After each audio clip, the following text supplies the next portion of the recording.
Hello friends, welcome back to my YouTube channel. ಬನ್ನಿ ಇವತ್ತು ನಿಮ್ಮೊಂದಿಗೆ ಪ್ಲೇನ್ ಕೇಕ್ ರೆಸಿಪಿನ ಶೇರ್ ಮಾಡ್ಕೊತಾ ಇದ್ದೀನಿ ಸ್ನೇಹಿತರೆ. ತುಂಬ ಸಾಫ್ಟಾಗಿ ತುಂಬ ಟೇಸ್ಟಿಯಾದಂಥ ಬೇಕ್ರಿ ಶೈಲಿಯ ಪ್ಲೇನ್ ಕೇಕ್ ರೆಸಿಪಿನ ಸುಲಭವಾಗಿ ಮನೆಯಲ್ಲೇ ಹೇಗೆ ಮಾಡೋದಂತ ನೋಡೋಣ. ನೀವು ಕೂಡ ಒಂದ್ಸಲ ಆದರೂ ಈ ಒಂದು ರೆಸಿಪಿನ ಟ್ರೈ ಮಾಡಿ ಸ್ನೇಹಿತರೆ. ತುಂಬ ಅಂದರೆ ತುಂಬ ಇಷ್ಟಪಡ್ತಾರೆ ಮಕ್ಕಳಂತೂ, ಅಷ್ಟು ಚೆನ್ನಾಗಿರುತ್ತೆ. ಹಾಗಾಗಿ ಇದನ್ನ ಹೇಗೆ ಮಾಡೋದಂತ ನೋಡೋಣ. ಮೊದಲಿಗೆ ನೋಡ್ರಿ, ಒಂದು ಮಿಕ್ಸಿ ಜಾರ್ಗೆ 1 ಬಟ್ಲಾಗಷ್ಟು ರವೆ, 1 ಬಟ್ಲಾಗಷ್ಟು ಸಕ್ಕರೆ ಮತ್ತು 2 ಏಲಕ್ಕಿನ ಬಿಡಿಸಿ ಹಾಕ್ಕೊತಾ ಇದ್ದೀನಿ. ಮೇಗಿನ ಸಿಪ್ಪೆ ತೆಗೆದು ಹಾಕ್ಕೋಬೇಕಾಗುತ್ತೆ. ಇದನ್ನ ಚೆನ್ನಾಗಿ ಪೌಡ್ರ್ ಮಾಡ್ಕೊಂಬರೋಣ.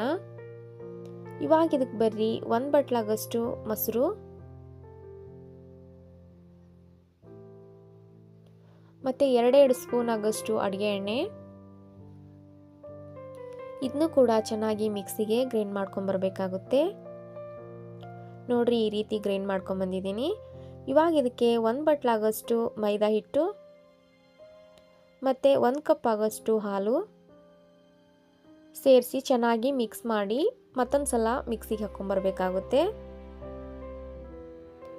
ಇವಾಗ ಬರ್ರಿ ಇದನ್ನ ಮಿಕ್ಸಿಗೆ ಹಾಕ್ಕೊಂಬಂದಿದ್ದೀನಿ. ಒಂದು ಪಾತ್ರೆಗೆ ಹಾಕ್ಕೊಳ್ಳೋಣ ಇದನ್ನ. ಇವಾಗ ಇದಕ್ಕೆ ಚಿಟಿಯಾಗಷ್ಟು ಉಪ್ಪು ಮತ್ತು ಅಡುಗೆ ಸೋಡಾ ಮಾಮೂಲಿ ಮತ್ತು ಬೇಕಿಂಗ್ ಪೌಡ್ರು ಅರ್ಧ ಸ್ಪೂನ್ ಆಗಷ್ಟು ಸೇರಿಸ್ಕೊಂಡಿದ್ದೀನಿ. ನೀವು ಅಡುಗೆ ಸೋಡಾ ಬದಲಾಗಿ ಬೇಕಿಂಗ್ ಸೋಡಾನು ಸೇರಿಸ್ಕೋಬೋದು. ನಾನು ಬೇಕಿಂಗ್ ಸೋಡಾ ಇಲ್ಲದಕ್ಕೆ ಅಡುಗೆ ಸೋಡಾ ಸೇರಿಸ್ಕೊಂಡಿದ್ದೀನಿ. ನೋಡಿರಿ, ಚೆನ್ನಾಗಿ ಮಿಕ್ಸ್ ಆದ ಬಳಿಕ 1 ಕಪ್ ಆಗಷ್ಟು ಹಾಲು ಚೆನ್ನಾಗಿ ಮಿಕ್ಸ್ ಮಾಡ್ಕೊಳ್ಳೋಣ ಸ್ನೇಹಿತರೆ. ಈ ರೀತಿ ಮಿಕ್ಸ್ ಆದ ಬಳಿಕ ಈ ರೀತಿ ಕೇಕ್ ಮಾಡೋ ಪಾತ್ರೆಗೆ ಒಂದು ಸ್ವಲ್ಪ ತುಪ್ಪ ಹಚ್ಚಿಟ್ಟಿದ್ದೆ, ಅದಕ್ಕೆ ಇದನ್ನ ಬೇಕ್ ಮಾಡಿರೋಂಥ ಎಲ್ಲದನ್ನು ಸೇರಿಸ್ಕೊತಾ ಇದ್ದೀನಿ ಸ್ನೇಹಿತರೆ. ಇವಾಗ ನೋಡ್ರಿ, ಈ ರೀತಿ ಬಾಣಲಿಯಲ್ಲಿ ಅಥವಾ ಕುಕ್ಕರಲ್ಲಿ ಆದರೂ ಮಾಡ್ಬೋದು. ನಾನು ಇಲ್ಲಿ ಈ ರೀತಿ ಬಾಣಲಿಯಲ್ಲಿ ಮಾಡ್ತಾ ಇದ್ದೀನಿ. ಇವಾಗ ಇದನ್ನ ಒಂದು 15ರಿಂದ 20 ನಿಮಿಷ ಆದರೂ ಲೋ ಫ್ಲೇಮಲ್ಲೇ ಇಟ್ಟೆ ಬೇಯಿಸ್ಬೇಕಾಗುತ್ತೆ ರೀ. ನೋಡ್ರಿ, ಒಂದು 15ರಿಂದ 20 ನಿಮಿಷ ಇದನ್ನ ಬೇಯಿಸಿದ್ದೀನಿ. ಇವಾಗ ಬರ್ರಿ, ಒಂದು ಕಡ್ಡಿ ಅಥವಾ ಪೋಕ್ ಸಹಾಯದಿಂದ ಇದನ್ನ ಮುಟ್ಟು ನೋಡಿದರೆ ಅಂಟಬಾರ್ದು. ಅದಕ್ಕೆ ನೋಡಿ, ಇದು ಮುಟ್ಟು ನೋಡ್ತಾ ಇದ್ದೀನಿ, ಅಂಟ್ತಾ ಇಲ್ಲ. ಇವಾಗ ಇದು ಚೆನ್ನಾಗಿ ಬೆಂದೈತಿ. ಬರ್ರಿ, ಇದನ್ನ ಒಂದು ತಟ್ಟೆಗೆ ಹಾಕ್ಕೊತಾ ಇದ್ದೀನಿ.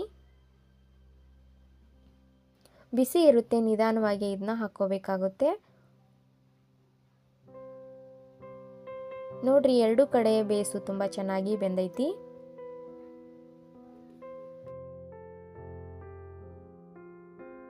ನೋಡ್ರಿ, ಬೇಕ್ರಿಯಲ್ಲಿ ಸಿಗುತ್ತಲ್ಲ ಅದೇ ರೀತಿ ಇದು ತುಂಬ ಸಾಫ್ಟಾಗಿ ತುಂಬ ಕಲರ್ ಆಗಿ ತುಂಬ ಚೆನ್ನಾಗಿ ಬಂದಿದೆ ಸ್ನೇಹಿತರೆ. ಅದೇ ಒಂದು ಮೆಥಡಲ್ಲೇ ತುಂಬ ಚೆನ್ನಾಗಿದೆ ಸ್ನೇಹಿತರೆ. ನೀವು ಕೂಡ ಒಂದ್ಸಲ ಆದರೆ ಈ ಒಂದು ರೆಸಿಪಿನ ಮನೆಯಲ್ಲಿ ಮಾಡಿ ಸ್ನೇಹಿತರೆ, ಅಷ್ಟು ಚೆನ್ನಾಗಿರುತ್ತೆ.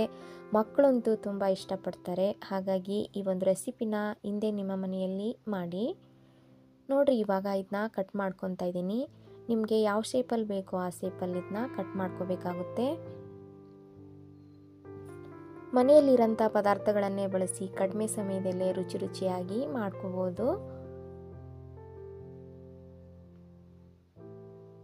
ತುಂಬ ಅಂದರೆ ತುಂಬ ಸಾಫ್ಟಾಗಿ ತುಂಬ ಟೇಸ್ಟಿಯಾಗಿ ಬಂದಿರುವಂಥ ಈ ಕೇಕ್ ರೆಸಿಪಿ ನಿಮ್ಮೆಲ್ಲರಿಗೂ ಇಷ್ಟ ಆಗಿದೆ ಅಂತ ಅಂದ್ಕೊಂಡಿದ್ದೀನಿ ಸ್ನೇಹಿತರೆ.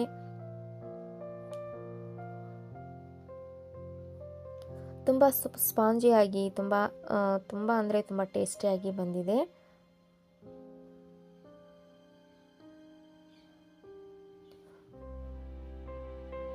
ಕೇಕ್ ನೋಡ್ತಾ ಇದ್ರೇ ತಿನ್ನಬೇಕು ಅಂತ ಅನಿಸುತ್ತೆ ಸ್ನೇಹಿತರೆ. ಈ ಒಂದು ಕೇಕ್ ರೆಸಿಪಿನ ನಾನು ನ್ಯೂ ಇಯರ್ಗೆ ಅಂತ ಮಾಡಿರೋದು.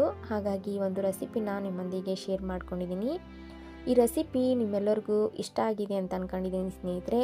ಹಾಗಾಗಿ ನೀವು ಕೂಡ ಹಿಂದೆ ನಿಮ್ಮ ಮನೆಯಲ್ಲಿ ಮಾಡಿ ಮತ್ತು ನಿಮ್ಮ ಕುಟುಂಬದವ್ರಿಗೂ ನಿಮ್ಮ ಸ್ನೇಹಿತರಿಗೂ ಈ ಒಂದು ರೆಸಿಪಿನ ಶೇರ್ ಮಾಡಿ ಸ್ನೇಹಿತರೆ. ಮತ್ತೆ ಸಿಗೋಣ ಹೊಸ ರೆಸಿಪಿ ಹೊಸ ಮಾಹಿತಿಯೊಂದಿಗೆ. ಧನ್ಯವಾದಗಳು.